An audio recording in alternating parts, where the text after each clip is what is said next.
আজকে আমার মেয়েটার বার্থডে, এই কারণে সাজুগুজু করে দেখেন বান্ধবীরে নিয়ে ঘুরে।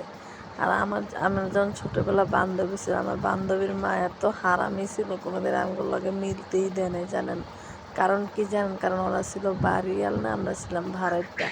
এই কারণে ভাড়াইট্টাগুলোর লগে কোনোদিন মিলতে দিত না। আমরা যখন মিলাম, মানে মনে হয় যে ওর সাথে আমরা 3 বান্ধবী ছিলাম, যখন আমরা ওর সাথে দেখা করতাম তখন তখন ওর সাথে দেখা করতে মনে হয় যে একটা ছেলের সাথে দেখা করতে যেতাম। আমার কিন্তু বিয়ের আগে অত ছেলেদের সাথে অত ছিল না, বন্ধুত্ব ছিল না। অনেকের বন্ধু বান্ধব থাকে না, ছেলে ফ্রেন্ড থাকে না, আমার কিন্তু ছিল না।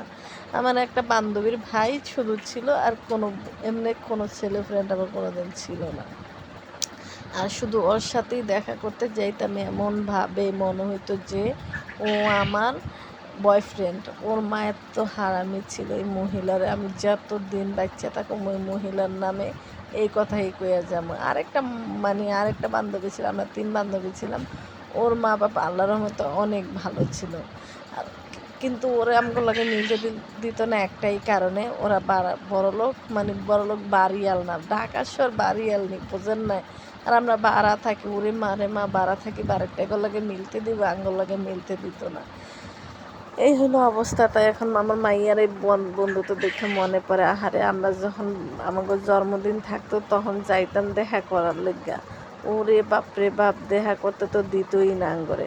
তো ও রাস্তার মাথায়, আগে তো আর মোবাইল ছিল না, মেসেজও দিতে পারতাম না, স্কুল থেকে কইয়া বাইরে হইতাম, এই বান্ধবী তুই আমার লাগে এই মাথায় দেখা করিস, কোচিং গেলে দেখা করিস, এরকম।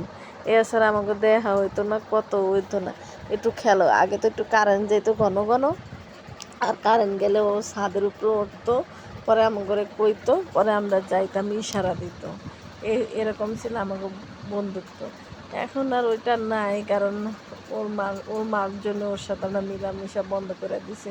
কিন্তু আমি এখন অনেক অনেক মিস করি, অনেক ভালোবাসি। আসলে বান্ধবীর জীবনে একজন থাকা দরকার আছে। আমার বোন আমার বাগনির সাথে এখন গল্প করি, এটা করি, কিন্তু আমার বান্ধবীদের আমি মিস করি অনেক। অনেক ভালো ছিল ওরা। আর দেখেন এখান থেকে আমার আমার বোন কি সুন্দর তার বাগনির লেগা পায়েস, তারপরে আপনার হালিম তৈরি করে বইয়া রয়েছে। আর বোনের জন্মদিনে কিছুই করে না, বাগনির জন্মদিনে কত কি ঢং করলো। এখন যদি কই তাহলে কইব কি হয়, তোমার লেগে এখন করা লাগবে। বাগনিরে করিয়া মরিয়া কত কিছু খাওয়াইয়া দিল, বুঝছেন। বাগনির লেগে এটা করলো, পায়েস করলো, হালিম করলো, রান্না করলো, আর বইনের লেগে কিছুই করে না। এই হলো অবস্থা। তো আপনারা কে কোন জায়গা থেকে আমার ভিডিওটা দেখতেছেন কমেন্ট করে যাবেন, ভালো লাগলে লাইক কমেন্ট করে দেবেন, পেজটাকে ফলো করে দেবেন। পরবর্তী ভিডিও নিয়ে আবার চলে আসবেন।